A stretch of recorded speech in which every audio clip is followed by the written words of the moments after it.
Yeah, is my presentation visible? Yes, yes, ma'am. Yes, ma'am. It is visible. Yes, ma'am, clearly visible. Yeah, thank you. Thank you so much. So, first of all, I would like to thank you, sir, for giving me the opportunity to present my research work or present the talk on the six-day faculty development program on emerging trends in additive manufacturing of advanced materials for industrial applications. So, the title of my topic is Additive Manufacturing of Metal Alloys and High Performance Materials. So, I'm not much expert in additive manufacturing, but I'll try to speak something on this topic, and then I'll explain what did I have done my research work, my PhD students, and I. So, uh, so first of all, we'll start with the additive manufacturing. So, uh, it is quite well known that additive manufacturing is revolutionizing the industrial sector these days, and it has attracted so much global attention from various disciplines. Not only the mechanical engineers are working in this field, but the material engineer, electrical engineer, chemical engineer, biotechnicians, biomedical field, they are also using this additive manufacturing technology. So this technology is growing day by day. It is growing very rapidly. It is adopted by various industrial sectors. Like in my presentation, I'll tell you with different examples that how aerospace, automotive, energy sectors, they are using this technology. So first of all, its definition, how we can define what is additive manufacturing. A computer controlled manufacturing process involving layer by layer building of materials in a predefined manner as per the design, CAD model or digital model to be constructed, creating three-dimensional objects, often with complex geometry and topology. So this definition itself is very self-explanatory. So there are some keywords that we have to remember. That is, it is a computer controlled. First thing is this manufacturing is computer controlled. So we need some model like CAD model or digital model. Then we design this. After designing the model, then it is converted into STL file. That is, it is divided into layers, and the input is given to the 3D printer, and then it involves layer by layer building of materials in a predefined manner as per the design to be constructed, creating three-dimensional objects, often with complex geometry and topology. So, unlike other conventional manufacturing processes, in this additive manufacturing, we are able to create the complex objects also. So it allows for near net shape production with minimal material wastage, making it more sustainable and cost effective for complex designs. So as I have already told that there are many it has many applications like aerospace, automotive, medical and energy sectors. So the figure shows that we have the three types of manufacturing processes, that is formative, subtractive and additive. Like formative process, we have the mold and the cavity. The metal is molten, it is poured into the cavity, and then the solidification takes place, and it takes the same shape as the inner part of this mold.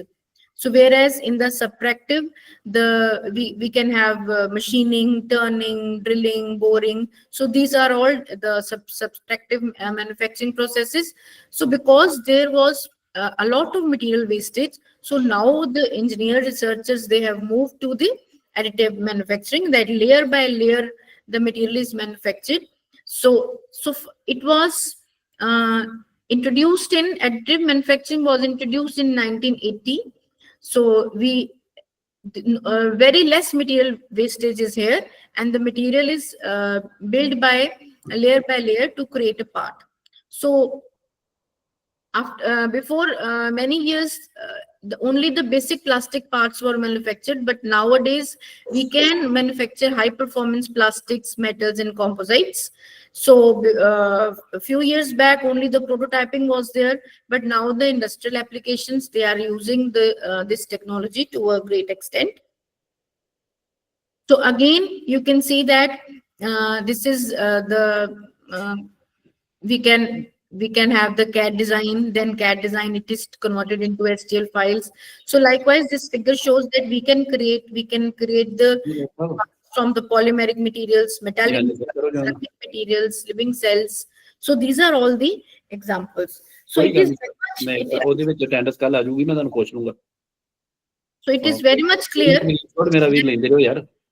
These are the steps involved in. ਸਾਰਿਆਂ ਦੇ ਲੈ ਲਈ and ਤੇ ਕਿਸੇ time ਕਿਸੇ ਤੋਂ miss ਹੋ ਜੂ ਤੇ ਕੋਈ ਨਾ ਕੋਈ ਤੁਹਾਡੇ ਕੰਮ ਹੋਊਗਾ. These are, excuse me. These are the steps involved in the 3D printing. So like we have to design the CAD file, then conversion to STL, then slicing into 2D planes. And this is the generalized picture of 3D printer. So as I have already told that it is additive manufacturing, it's controlled via a software and a material control system. And the parts are made by stacking the multiple layers. Like if there is a self-explanatory, we can see that this process is very flexible because we have the high-speed manufacturing. It can be achieved in this process with very minimal material waste. So we can also produce the complex structured parts and in many industries. So one thing is that we need the post-processing also. In few techniques, additive manufacturing techniques, the surface roughness is very high, surface finish is required. So we need post-processing. So these all three things are very much of significant importance. They are very significant: virtual platform, designing part, then printing part, and then the post-processing. We cannot ignore even a single thing. So these are some advantages of this additive manufacturing over the conventional processing. Like we have the better integration in this approach, additive manufacturing. This for biomedical, we can have better integration with living tissue. Structural complexity, it is very limited here, but we can produce very complex parts also. Porosity also, it is we can control the porosity to a large extent. Mechanical strength, sometimes in few techniques, like I have seen in the literature, the parts have the poor mechanical properties, but they can be mechanical properties can be enhanced by the post treatments. So time consuming is less in this additive manufacturing, whereas in the conventional processing the time consuming was more. So these are few of the advantages over the conventional processing.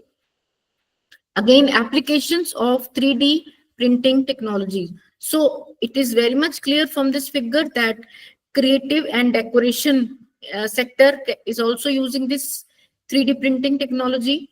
Then sports sector, they are also using. Then again, automotive, we can see automotive sectors, they are using they are making this use of this additive manufacturing. Then aerospace also, nowadays it is quite possible to make the components by this 3D printing techniques.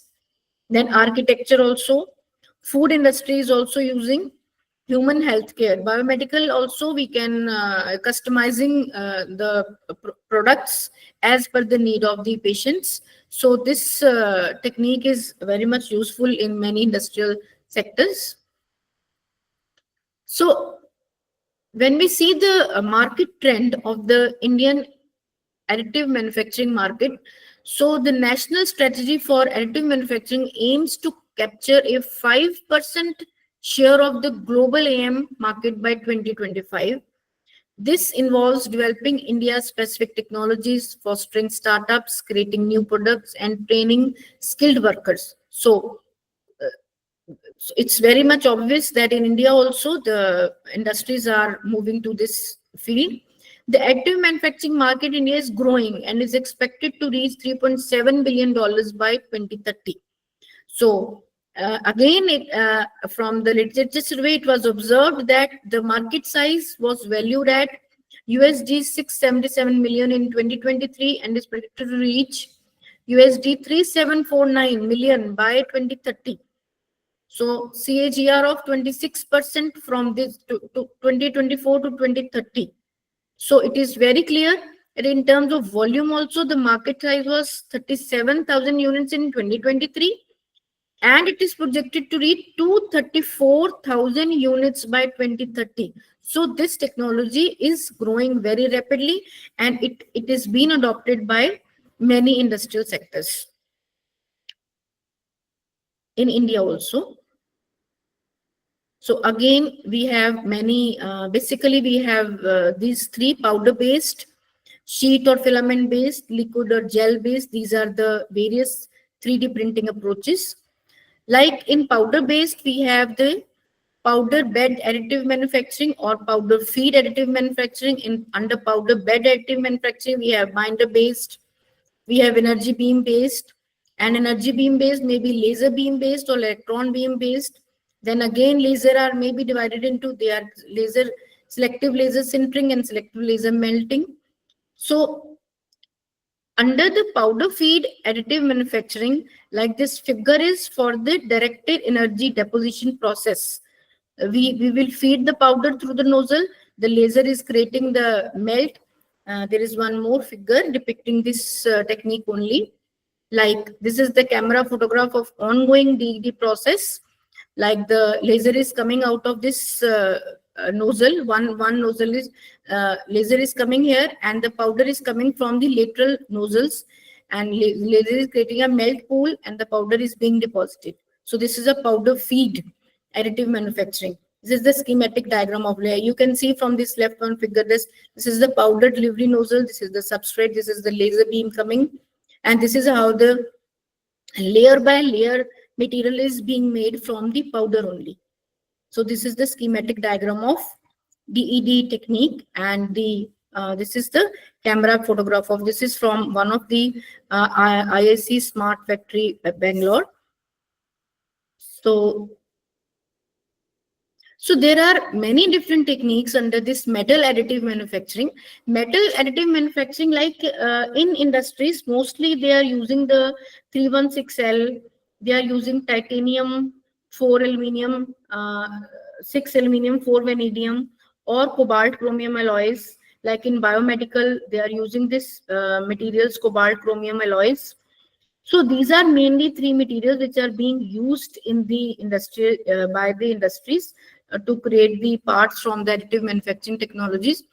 So like in this figure, this is the full classification of this metal additive manufacturing: material jetting, binder jetting, directed energy deposition, as I've already told, hybrid metal extrusion. This is the rapidly growing now, sheet lamination, electrochemical methods, cold spray additive manufacturing.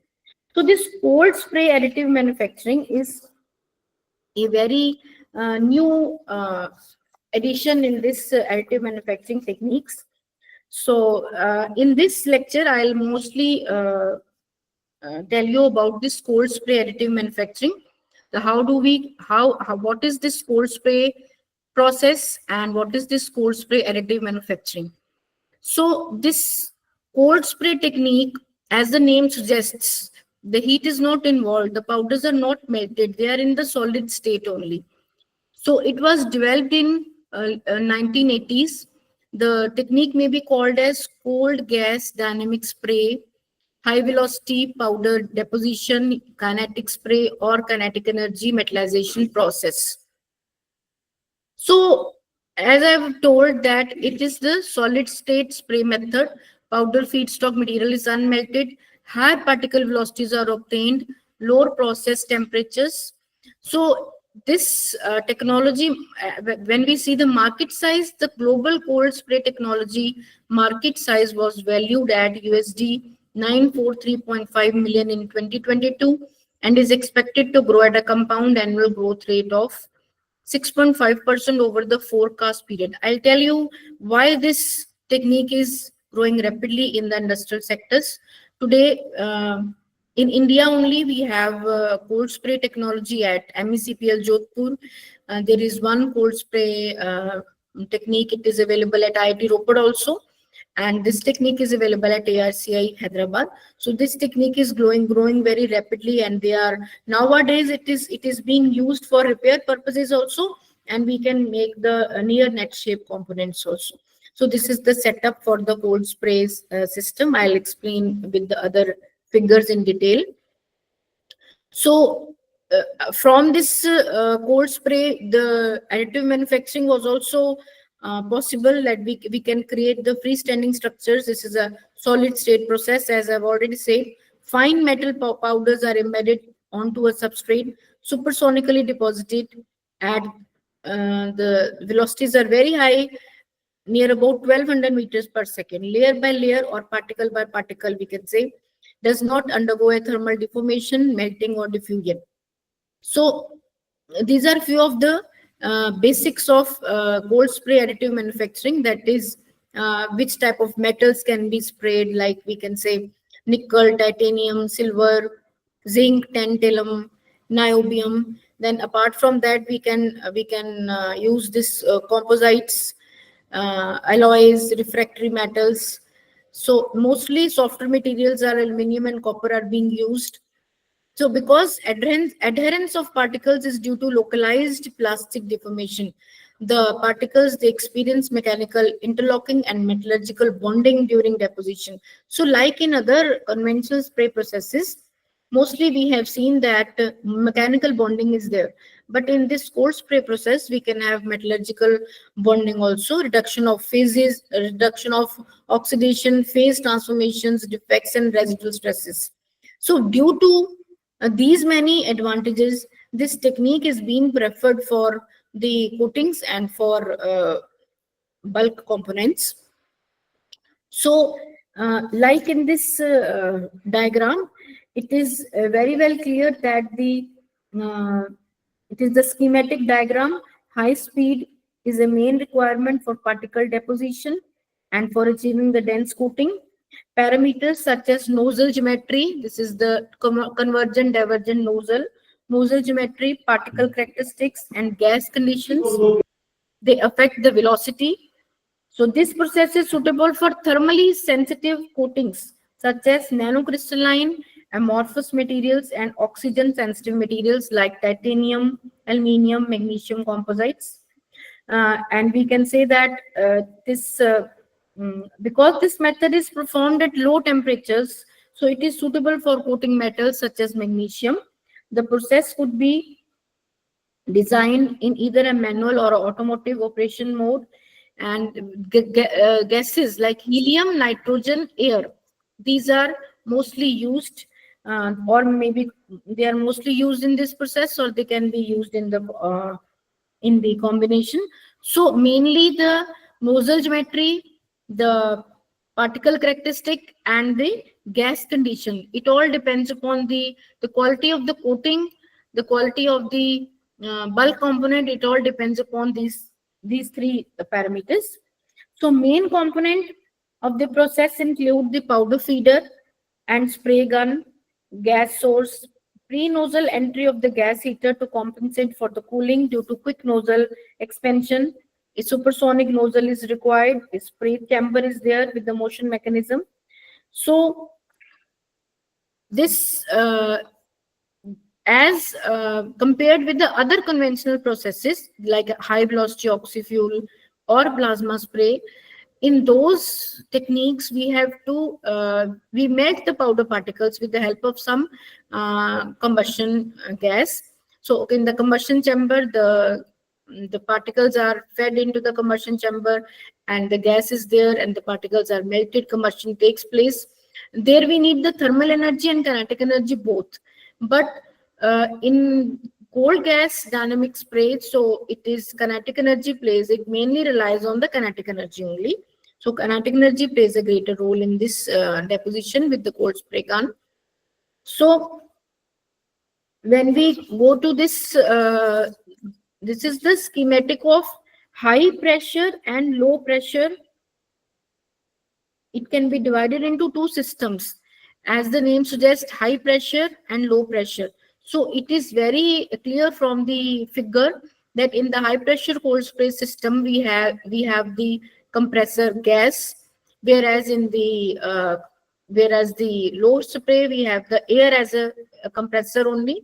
So in this high spray cold spray system, it is streamed in two ways. That is, some part of the gas it goes to this gas heater, and some part of the gas it goes through this powder feeder.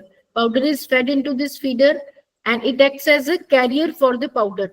So before entering to the nozzle, they are mixed. So these gas streams coming out from the two streams, they are mixed together, and where they expand, and then they pass through this nozzle, and they obtain the supersonic velocities, and that's this is how the coating is developed on the substrate. Whereas in the low pressure cold spray system, it is only the compressed air. It is passed through the gas heater. Then the powder is fed on in the divergent part only. So we can say that this low pressure cold spray system, it is very cheaper, it is portable. But whereas when we want to have the high quality coatings, then we go to the we go for the high pressure cold spray system, where we can use the helium or nitrogen as the compressed gas. So again we can say that it can be, the gas can be divided into two streams. The second stream, which is the carrier gas, goes across the powder feeder where it is loaded with the feedstock. So this is how the system works. So it is very much clear from this high pressure cold spray system and low pressure cold spray system. So how they work. So cold spray aids in manufacturing parts with enhanced coatings. Extra layer of protection is there. It is a new method of repair for existing surfaces. Like if there are some cracks or defects, so we can easily coat the component and we can remove these cracks and defects. So again, there are two systems, that high is more common, low is cheaper and portable. So this is the deposition development in high pressure cold spray and low pressure cold spray. Like the figure is self-explanatory. We have the dense coating in this with this high pressure cold spray, whereas some porosity, some pores are there in the low pressure cold spray system.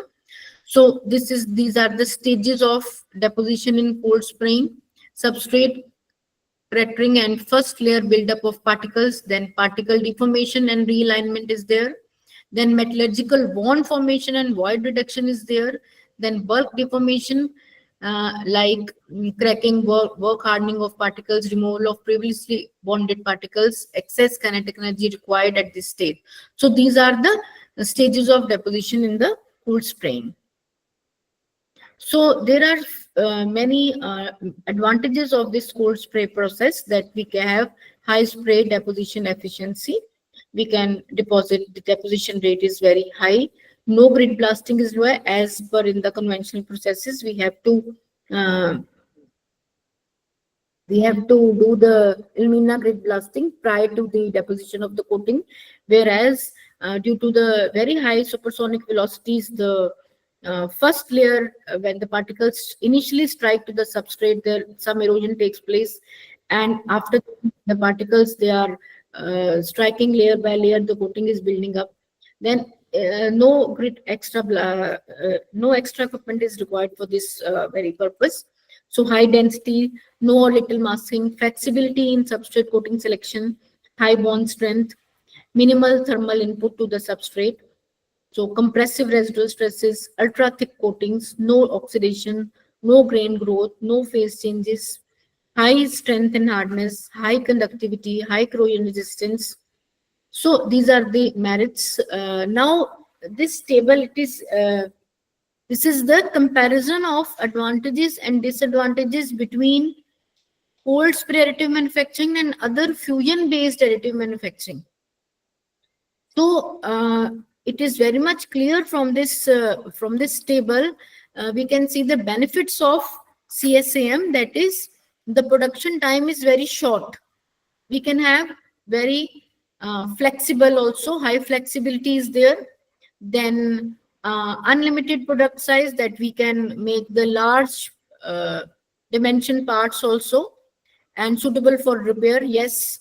So these are the advantages and disadvantages. So we can have benefits of CSAM over other additive manufacturing processes. So it is very much clear. No doubt, some the mechanical properties are poor, but they can be enhanced by the post-processing techniques, like heat treatment is done after the deposition. Then we can enhance the mechanical properties. So this is the layout of CSCM machine, that 6-axis robotic arm, that it holds the all the cold spray unit and controls the nozzle. This is how the cold spray robotic arm holding the work object. These are the few few pictures of the robotic arm. So again, I have mentioned here in the different way that there are these process parameters like gas, powder characteristics, particle velocity, substrate properties. These are very important parameters when we use this cold spray technology, because why gas is very important? Because it is used to accelerate the particles. Higher particle velocities we use, for higher particle velocity we use helium, but helium is very expensive, so we can use nitrogen, air, or a mixture of this. And due to the helium's low molecular weight, the particles travel very faster. And higher speeds, if we achieve the higher speeds, then we have precise deposition and improved properties. So this parameter is very important. And when we say velocity, particle velocity is also important. Substrate properties, material should be very compatible. There should be no the mismatch of thermal coefficient of expansion. Surface preparation should be very good. Powder characteristics means the powder size and distribution. You should know material properties. Like velocity, when you increase the gas pressure and temperatures, the velocity will be more effective. It is more effective. And again, powder, it depends upon the size. Mostly we use up to 5 to 100 microns. So we can use the particle size, type, and amount. Also, we have to take in account. Critical to maintain a constant and sufficient flow. Powder feed rate, powder of flow through nozzle, particle velocities. It all depend. The particle velocity is dependent upon this powder feed rate, then flow of powder through the nozzle. And we need very high particle velocities in this cold spray system to achieve the better quality coatings. So again, mostly the metal, ceramics, nanostructured powders, polymers. Apart from these things, we can use metal matrix composites, non-metallic substrates. So like in aerospace industry, they are using this aluminum, copper, zinc, nickel, Inconel 718. So these materials are being used in this cold spray system to build the coatings or to create the bulk components.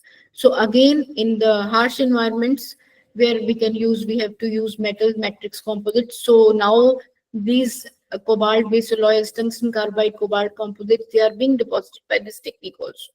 Ceramics like alumina, tungsten carbide, silicon carbide, TiO2, WO3, nanostructured powders. These are all nanometallic substrate polymers.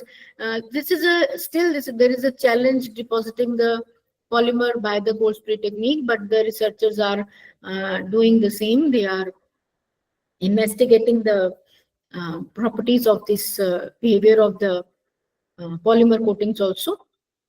So again, we can see from this diagram that nozzle, it all depends upon the nozzle transfer speed, scanning steps, standoff distance is very important when we develop the coating, spray angles, trajectories.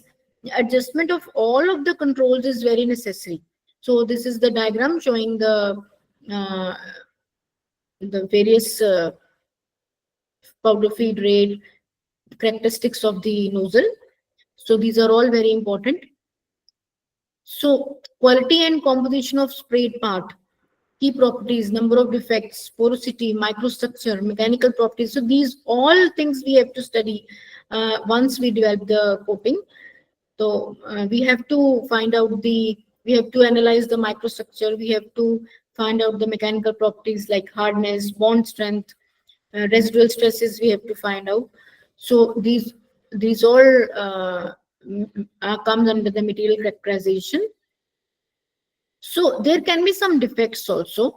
Defects means some micropores, micro cracks, or vacancies, because sometimes the particle do not bond correctly, do not plastically deform, they are not deposited with correct velocity. So it is not always that we can have the defect-free coatings. There may be some defects, and that can be eliminated by the post-treatments determined by microstructure composition.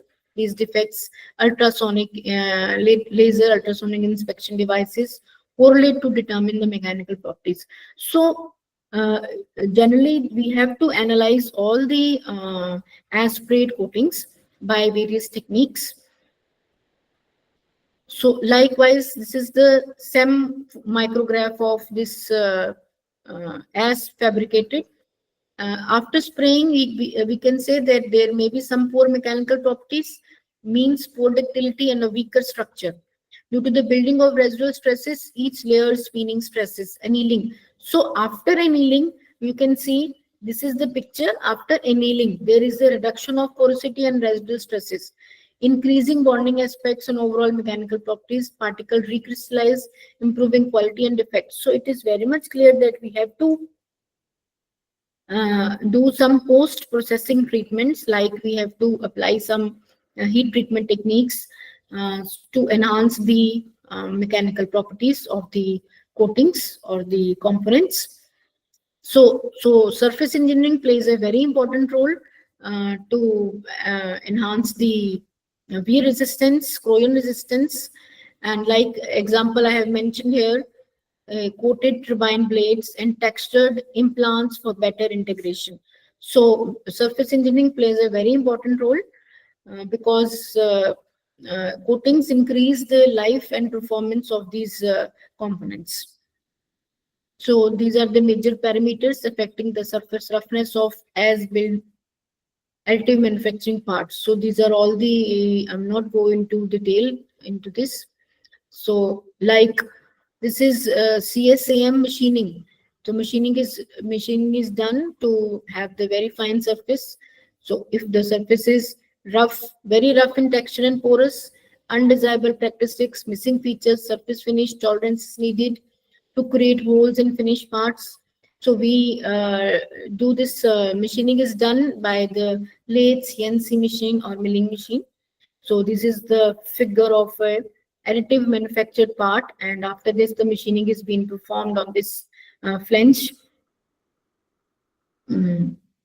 Adjusting the nozzle parameters, that like robotic control, offline programming, that we have CAD and CAM.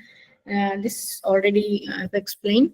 Like this is the nozzle trajectory. This green part is showing the nozzle trajectory for depositing a turbine blade surface. This is the CAD model, and this is the finished product. Resultant cold spray visc coating. So this is the CAD model where green part depicts the nozzle, where the nozzle should move. This is a nozzle trajectory. So this is how the model is made, and it is transferred to the 3D printer, and this is the finished part. So robot control, it inversely affects the sprayed shapes and properties.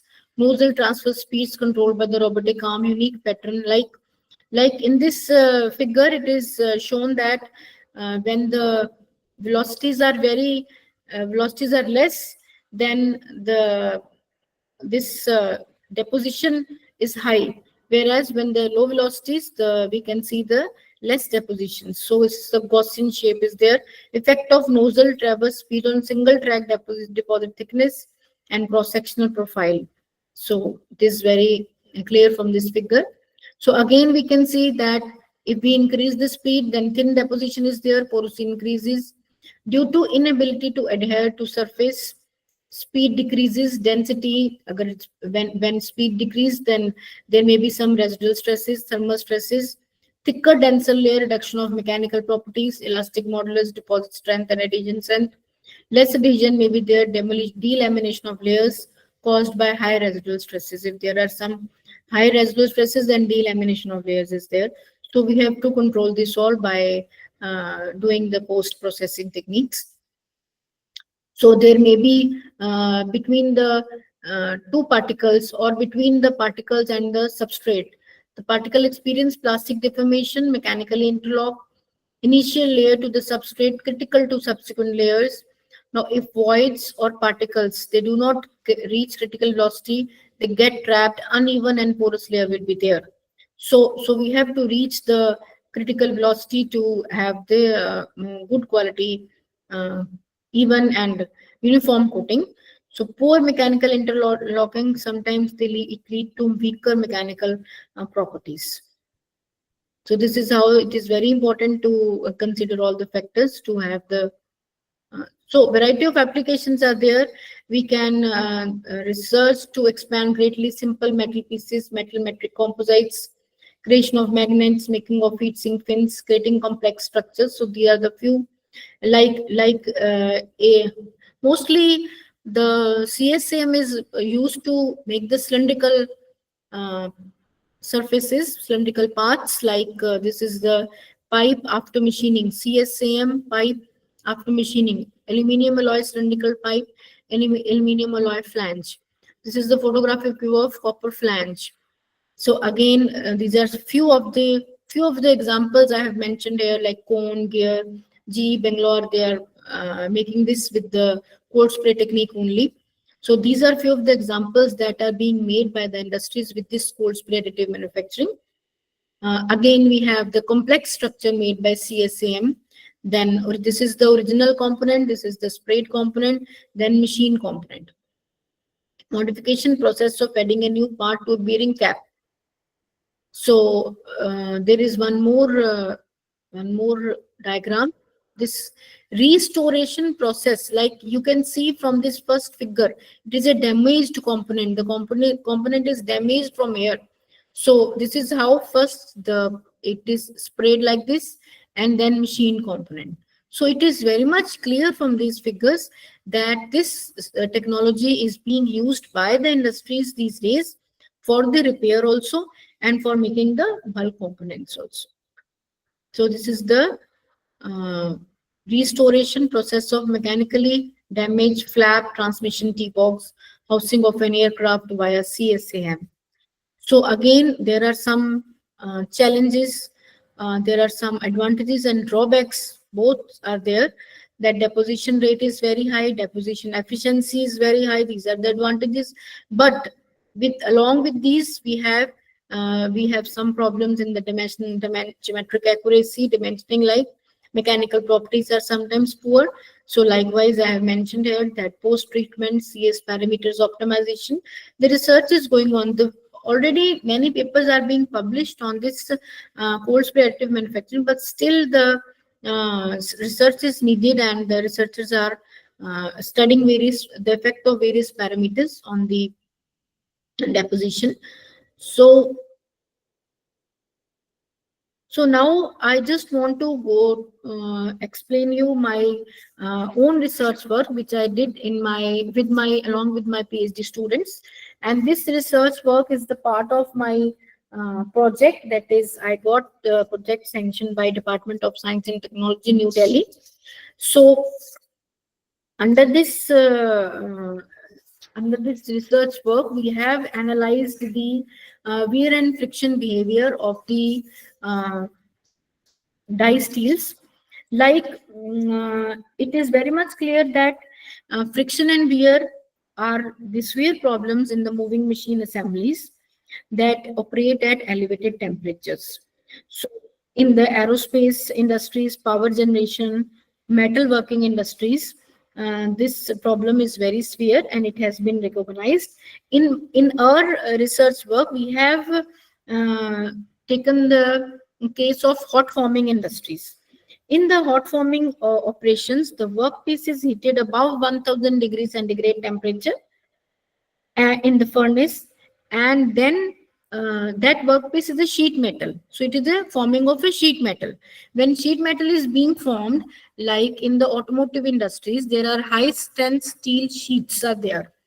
And from the high strength steel sheets, uh, they make the doors of their automobiles. So when the forming of the high strength steel sheets is there, the first of all the workpiece is being heated in the furnace above 1000 degrees centigrade temperature, and then it is being transferred between the dies, and the forming of the workpiece occurs when the tool closes. So sometimes the dies are preheated to 250 degrees centigrade, and in between the operation also the temperature may rise above 500 degrees centigrade temperature. The process is very complex, and there may be a thermal fatigue, there may be increased oxidation, ribochemical reactions, and changes in the mechanical properties at elevated temperatures. So because the die material lose their dimensions, their hardness get reduced. So it was recognized that the die failed due to wear only in the hot forming operations. So in our research work, we have the objective was to develop some coatings on the die steel materials. So we have chosen this H11 and H13 as the tool die material. This is the most popular die materials. This is the high chromium, chromium based hot forming die steels, and they used to retain their hardness at high temperatures, but again they fail due to wear and mechanical fatigue. So the industries are suffering very high economic losses due to bad tribological practices. So in our project, it was aimed to develop some coatings on the H13 and H11 die steels, and we want to control the wear and friction to increase the life and performance of these dies. And whereas this 20 mm CR5, it is taken as the workpiece material that we have created the uh, like these are the pins. This is the camera micrographs of the uncoated steel pins. We have created the prepared the pins from the H11 and H13 steels of the 8 mm diameter and 50 mm length. So again, the from this material was prepared. It is 100 mm diameter and 6 mm thickness. So these materials are heat treated first. The high strength steel sheet, that is, this is high strength low alloy material. This is 20 mm CR5. It is taken as a disc material, and pin material was H11 and H13. Disc material should be very hard. To increase the hardness of the disc material, it is being surface treated, and then plasma nitrided was done to increase the hardness of the disc material. So this is how the pins were prepared, and this is the, so it was decided to develop the coating, that is nickel chrome silicon iron boron carbon powder is there, and then tungsten carbide cobalt powder is there.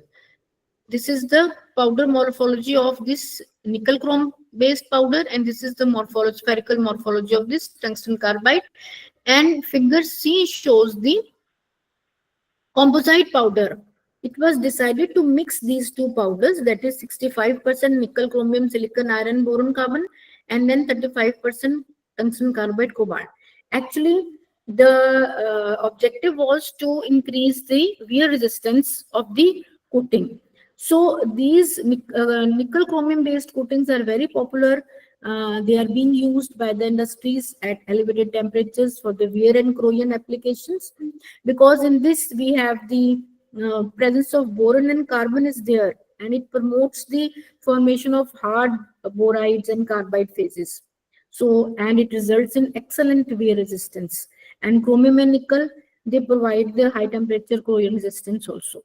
So when we add some hard particles to in the nickel chromium silicon iron boron, so it is a matrix material, and when we add the hard particles, we can have the more wear resistant. So we have searched literature a lot, and it was found that between 30 to 40%, if we add the tungsten carbide, the hardness will be increased. Otherwise, we cannot add more than 40% tungsten carbide. So it was decided to add the both the powders in this ratio, and the coating was developed at MECPL Jodhpur, India. So there we have deposited this coating by the high velocity oxy-fuel and the plasma spray coatings. Even spray and fuse coatings were also developed using the flame spray torch. Ahead of the coating formulation, the specimens were polished with emery papers and afterwards grit blasted by alumina to achieve a surface roughness value between 10 to 12 microns. So this is the like I have already mentioned here, that this is the commercial HippoJet 2700. This is the model of the torch operating with oxygen and LPG as a fuel gases, and nitrogen is act as a carrier gas. So the powder is combustion takes place, and the powder is accelerated with very high velocities towards the substrate to form the coating. So particle velocity may goes to 100 meters per second. This is the temperature. Gas temperature is 3000 degrees centigrade. So as I've already explained, in the cold spray, the gas temperature reaches only up to 1000. So that is why that was called as the solid state. But this is not a solid state. This is, we can say, the particle is melted. It is in semi-melted state before reaching to the substrate.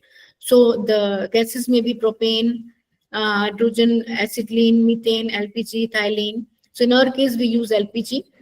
So 1%, the porosity is, in this technique also, we have achieved very less porosity and high bond strength, less thermal damage. So we can obtain the velocities up to 800 meters per second.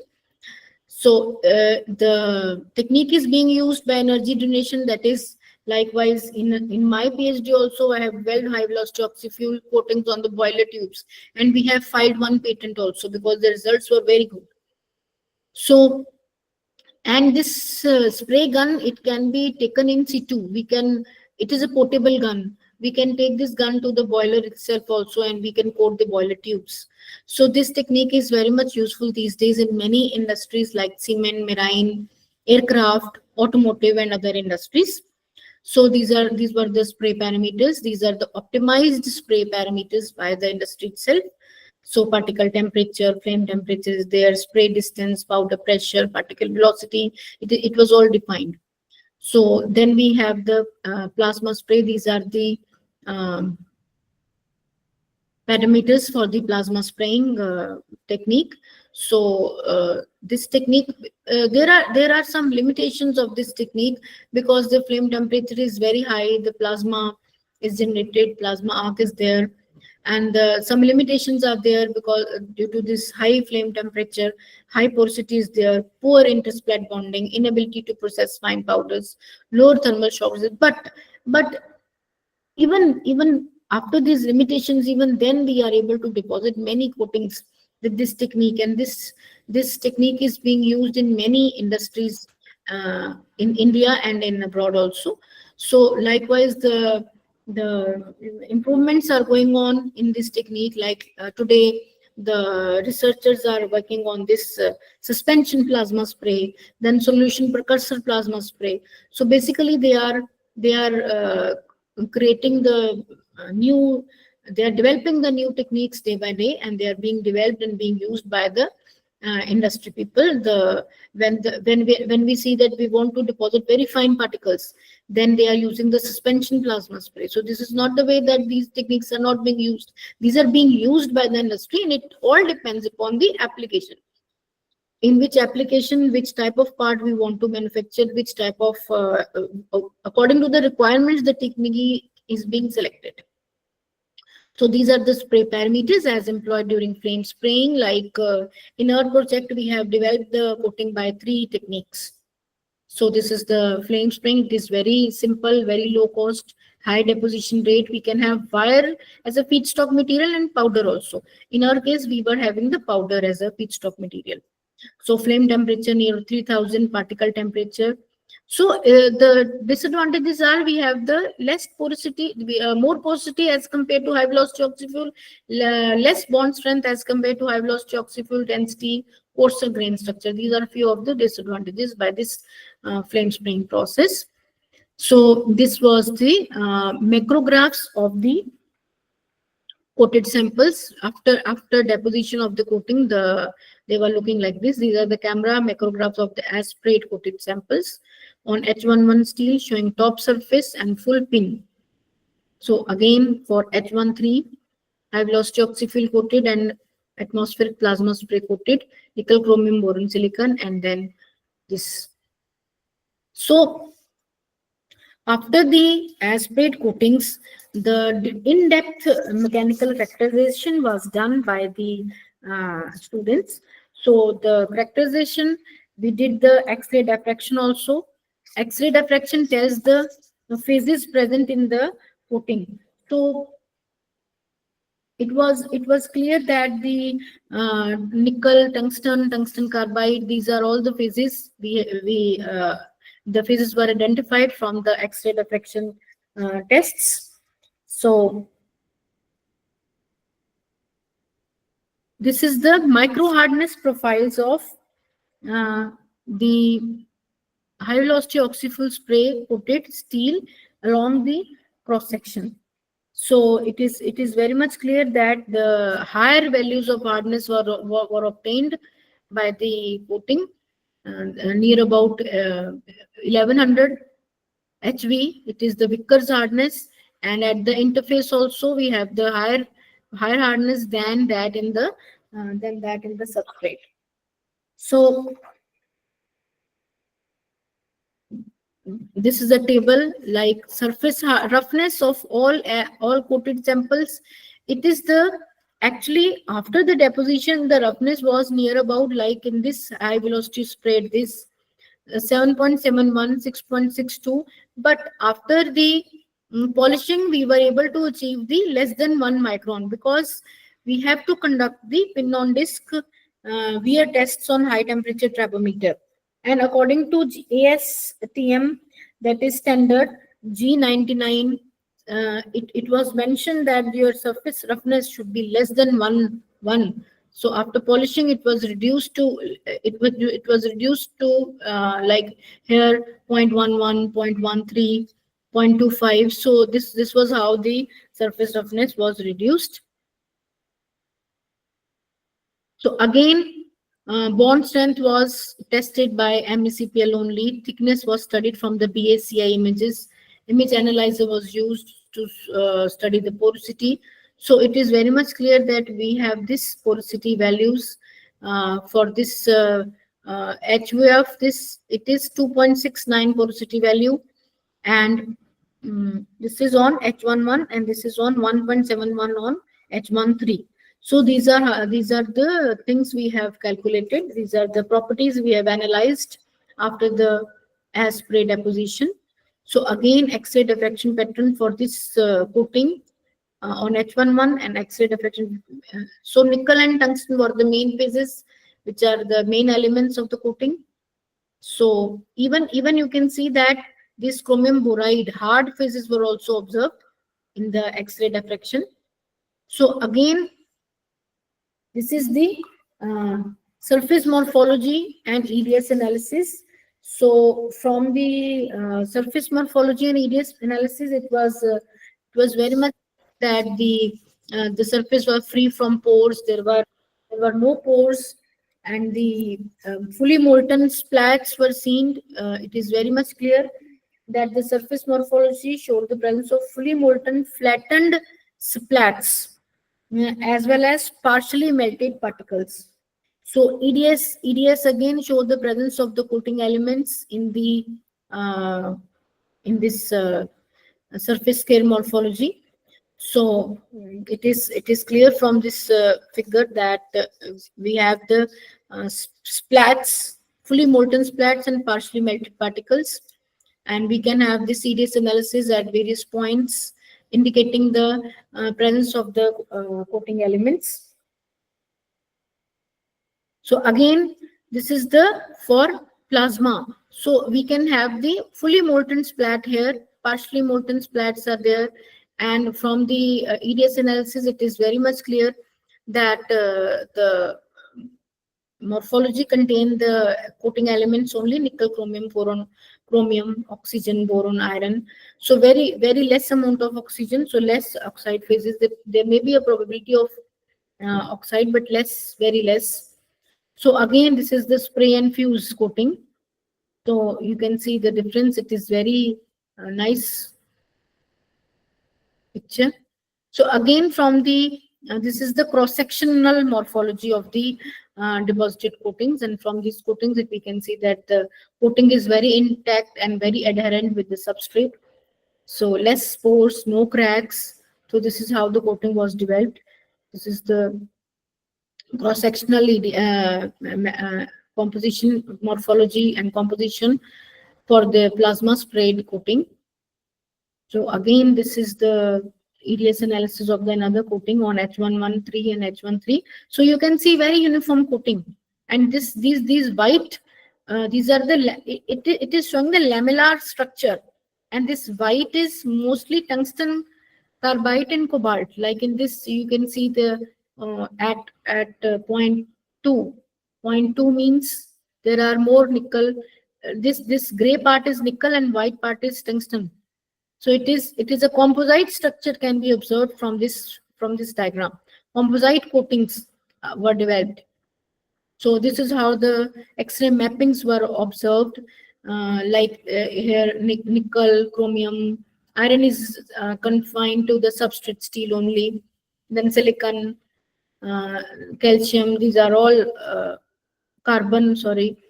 So boron, oxygen. So these are all the mappings. So again, now after the in-depth characterization, then we did the wear tests. So in the wear tests, we have in our college only, we have the high temperature trabometer, and that was procured from this project, and it is made by Ducom. So it is the high temperature pin on this trabometer under unidirectional dry sliding conditions. So before carrying out the high temperature wear tests, the specimens were polished and the roughness was reduced to less than 1 microns. Then the disc was heated with the help of the induction heater, and the friction and wear and friction test parameters were chosen on the basis of characteristic values of a typical hot forming operation. Like in our test, we have taken the two loads, that is 25 Newton load and 50 Newton load. We have taken the three test temperatures, that is room temperature, then 400 degrees centigrade, then 800 degrees centigrade. The speed was taken as constant, 0.5 meter per second. Sliding speed was 1500 meters, and the tests were done for 50 minutes. One test was of 50 minutes. So likewise, the weight change of the specimen after the test was taken, it was measured as a decrease in the weight of the pin in grams. Volume loss was measured. Wear rates were calculated. So these are the things we did after visual observations, coefficient of friction analysis, wear rate analysis, surface SEM EDS analysis, cross-sectional SEM analysis, X-ray diffraction analysis. So these all things we did after the wear tests. So this is the camera macrographs of the worn surfaces of uncoated H11 steels. So it is very much clear from the figures that we can see the wear tracks, we can see the shine, luster, how the wear takes place. These are the camera photographs of the uncoated worn surface of the steel at various test temperatures and at the 25 Newton load. This is the figure for the H11 and H13 at 25 Newton load, and this is the for H11, H13 at the 50 Newton load. So we can see the clearly you can see the wear tracks or wear marks on the surfaces with the with the naked eye. So again, this is the microgram of warm surface of a plasma spray.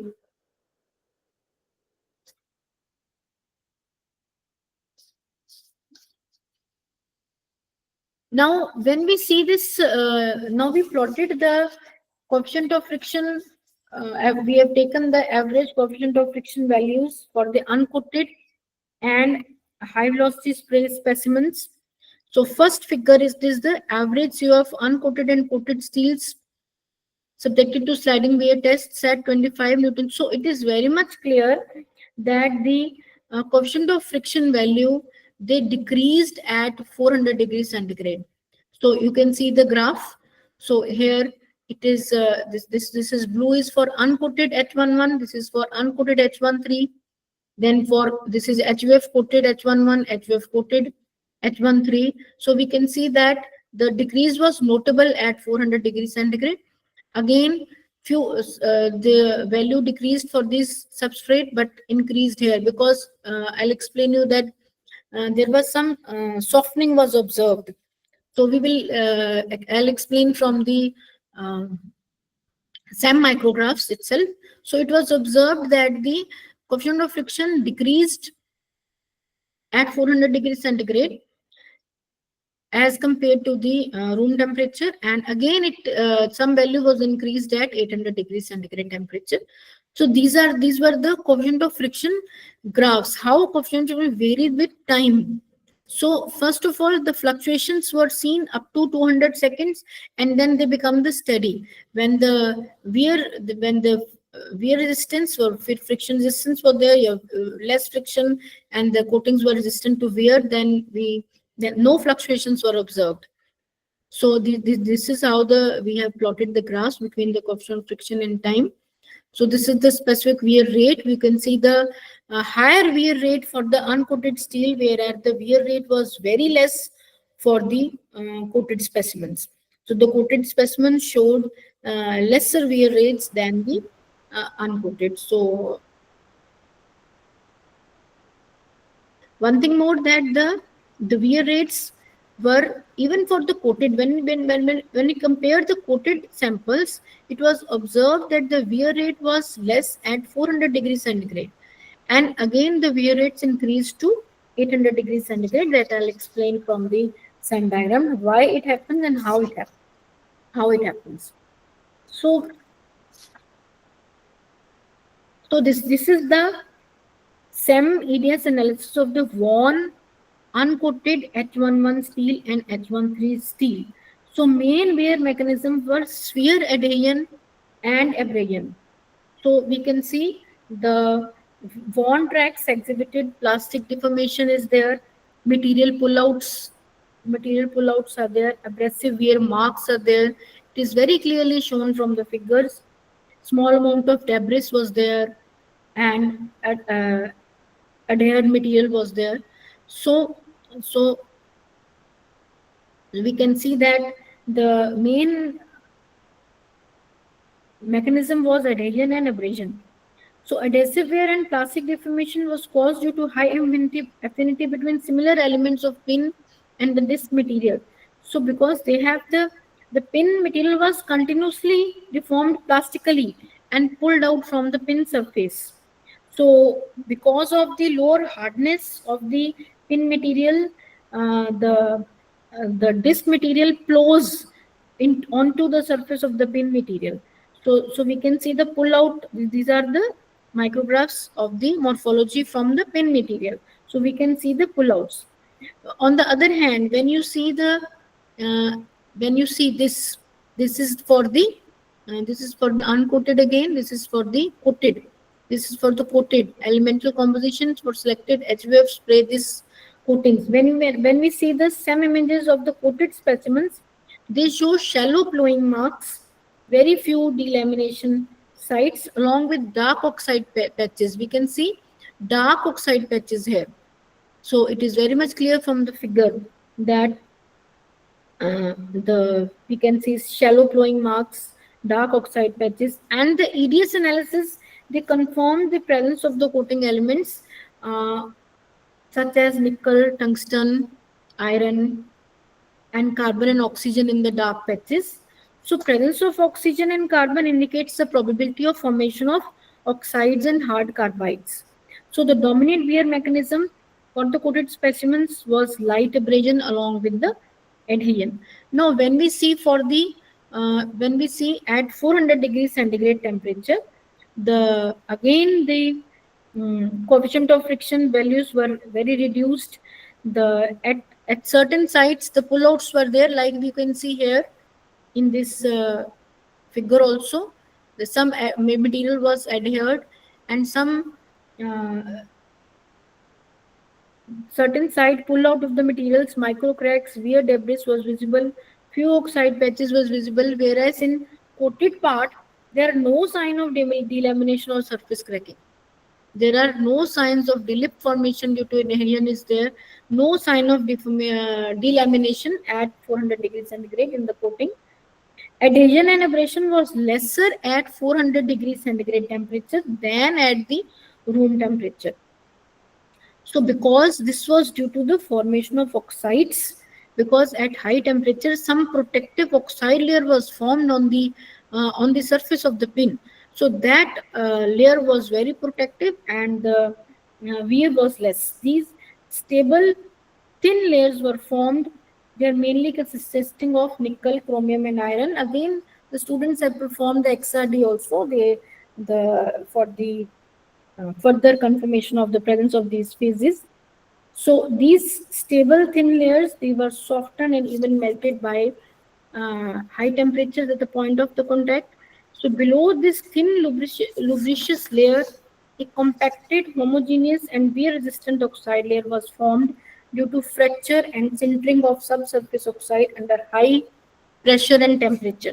So we can say that the due to the formation of this protective layer at 400 degrees centigrade, the wear resistance was more at the 400 degrees centigrade temperature. But when we conducted the experiment on 800 degrees centigrade temperature, graphs again, the observations and the SEM micrographs, they all show the some increase. The coefficient of friction values were increased.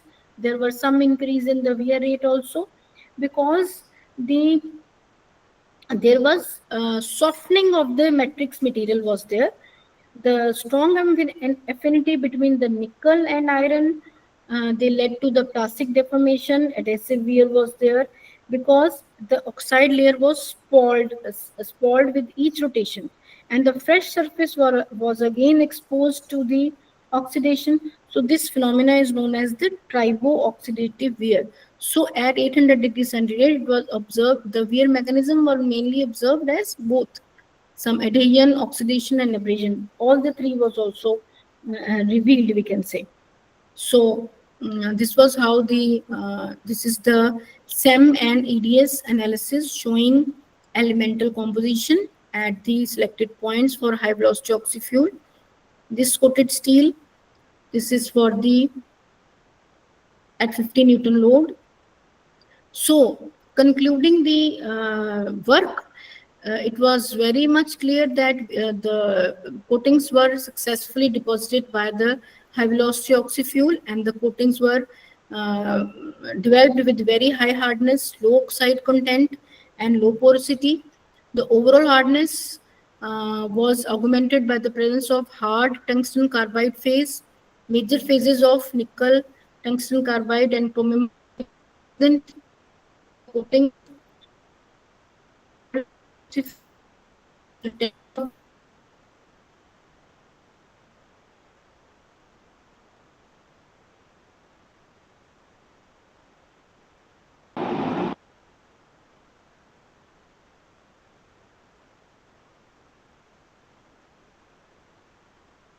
As compared to counterparts, it might be attributed to the hardness, cohesion, porosity, and low side content.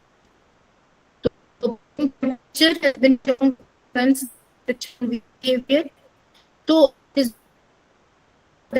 frictional behavior was shown at were observed at 400 degrees centigrade, and this may be due to the formation of stable and oxide layers on the surface of the coating, whereas some increase in the frictional wear observed at 800 degrees centigrade due to the softening of the matrix and weakening of the matrix tungsten carbide bonding.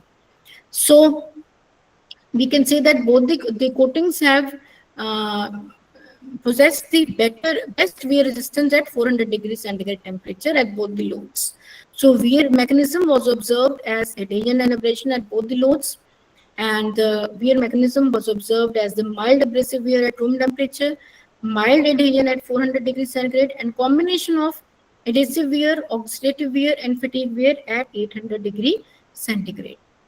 So this was the work done by my PhD student, and we did this work under the DST project. So for the new researchers, there are many other areas where coatings can be explored. That is, we can have these few areas where we can explore the development of coatings by various techniques in many industrial sectors. So the field is still open to many researchers. So there's a lot of scope still. The research is being going on. So thank you so much. Thank you, everyone. So I hope it may be beneficial, may be useful for you all. Thank you, ma'am. Thank you, sir. Any question from participants, please? Can you ask your question? Hello, sir. Hello. Sir, good evening, sir. Good evening. Sir, this is Gautam from Trichy, sir, Tamil Nadu. Yes, sir. Sir, I have a little bit doubt on that HVOF coating, sir. Ma'am, good evening, ma'am. Hanji, boliye.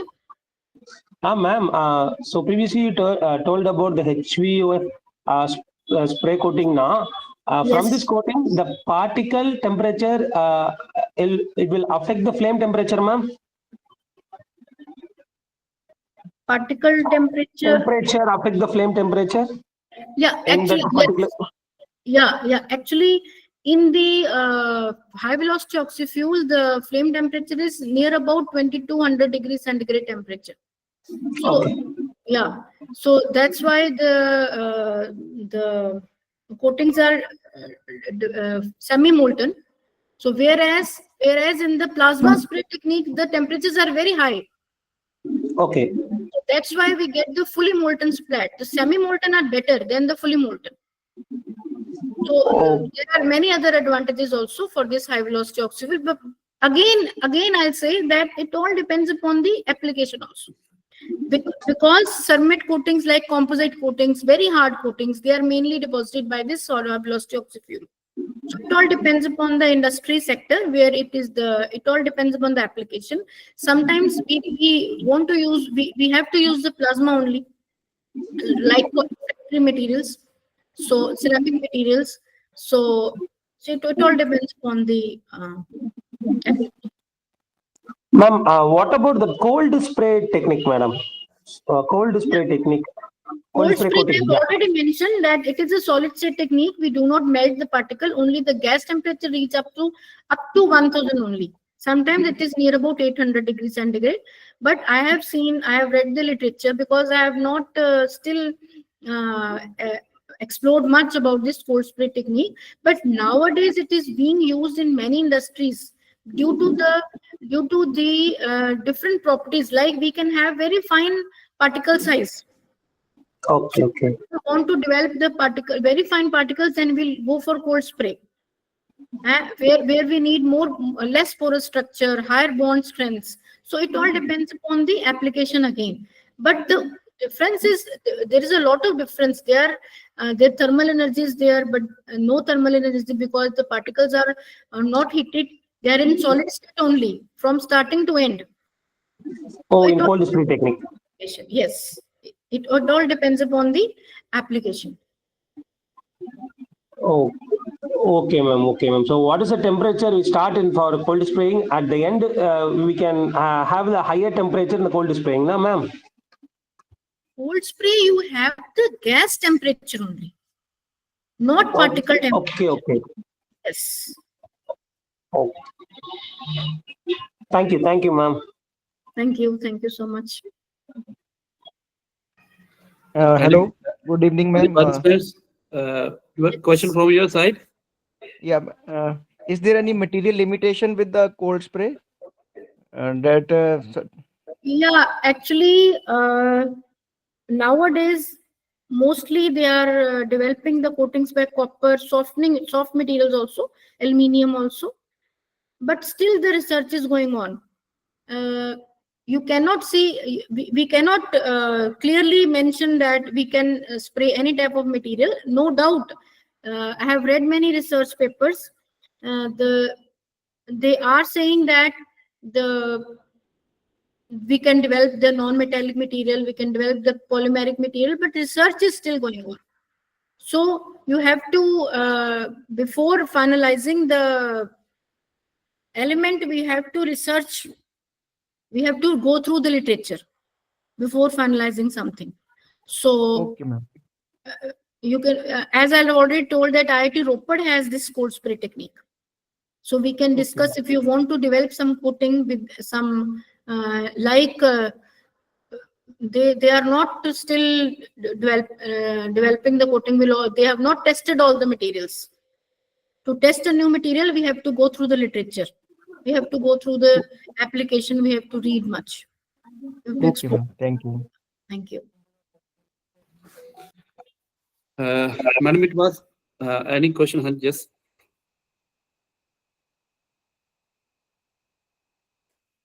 Any question? Madam, it was great session. Thank you for sharing insights on how thermal spray coating is related to additive manufacturing.